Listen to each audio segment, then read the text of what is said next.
માટે જોડાઈ રહ્યા છે ટીવી9 સંવાદદાતા રોનક વર્મા। રોનક, આજનો આ ઉપક્રમ ખૂબ જ મહત્વપૂર્ણ છે અને ખાસ કરીને આજના જે તમામ કાર્યક્રમોનો ઉપક્રમ તો જાણવા માંગીશું, પણ ખાસ કરીને કેટલી મહત્વપૂર્ણ આ તમામ લોકાર્પણ રહેશે અને તેનાથી આગામી સમયની અંદર વડનગરની મુલાકાત લેવું સહેલાણીઓ માટે કેટલું આકર્ષણનું પાસું બની રહેશે? રોનક,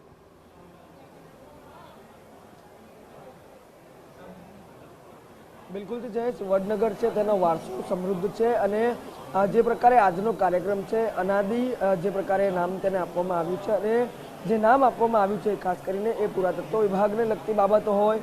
વડનગર એટલા માટે પણ મહત્વનું છે કેમ કે અત્યારે દેશનું સુકાન જે કરી રહ્યા છે તે વડાપ્રધાન નરેન્દ્ર મોદી પણ આ જ ગામના આવે છે।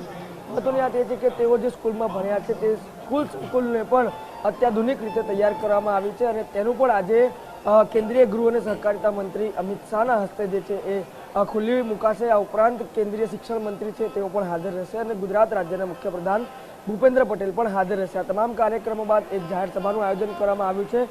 આજે આપ દ્રશ્યો જોઈ રહ્યા છો તે જાહેર સભા સ્તરના જોઈ રહ્યા છો કે જે આગળ જે લોકો છે તે આવવાની શરૂઆત થઈ છે। સૌપ્રથમ અમિત શાહ અહીંયા આવશે ત્યારે જે પ્રાથમિક બેઠકો છે, મ્યુઝિકલ મ્યુઝિયમ જે તૈયાર કરવામાં આવ્યું છે તે કામગીરીની સમીક્ષા છે તે કરવામાં આવશે। ત્યારબાદ જે પુરાતત્વ પ્રાયોગિક સંગ્રહાલય છે તે તૈયાર કરવામાં આવ્યું છે તેનું પણ લોકાર્પણ છે તે કરવામાં આવશે।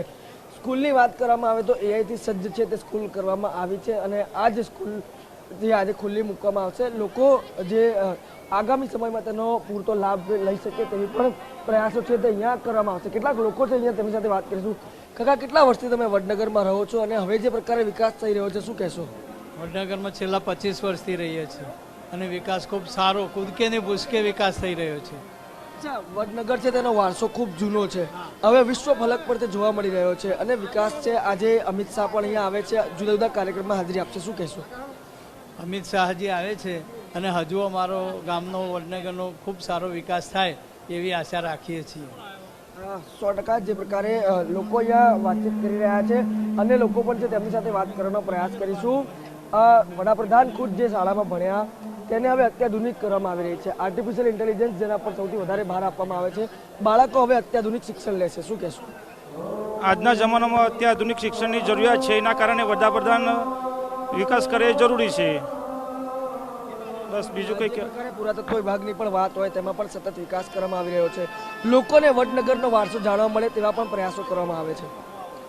મૂળ પહેલાં વડનગર પુરાતન તત્વકાળના અવશેષોને કારણે પ્રખ્યાત હતું, એના કારણે અત્યારે માનનીય વડાપ્રધાનનું વતન હોવાથી એનો વિકાસ કરે એ પણ એ મહત્વનું છે આપણા માટે। અચ્છા, શું કહેશો તમે આજના કાર્યક્રમને લઈને?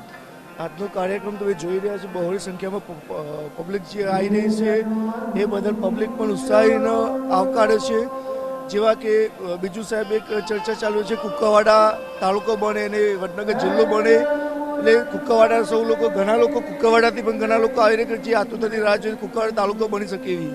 અચ્છા, જે પ્રકારે લોકો છે તે અહીંયા આવી રહ્યા છે, વર્ષોથી તેઓ વડનગર સાથે જોડાયેલા છે, તેનો વારસો જે મળેલો છે તેને હવે વિશ્વ ફલક પર જે પ્રકારે સ્થાન મળી રહ્યું છે અને તે દિશામાં સતત આગળ પણ વધી રહ્યા છે। આવનારી પેઢી અત્યાધુનિક શિક્ષણ લે તેવા પણ પ્રયાસો થઈ રહ્યા છે। અમિત શાહ અહીંયા પહોંચશે અને અહીંયા હાજર થયેલા લોકોને સંબોધન પણ તેઓ કરશે।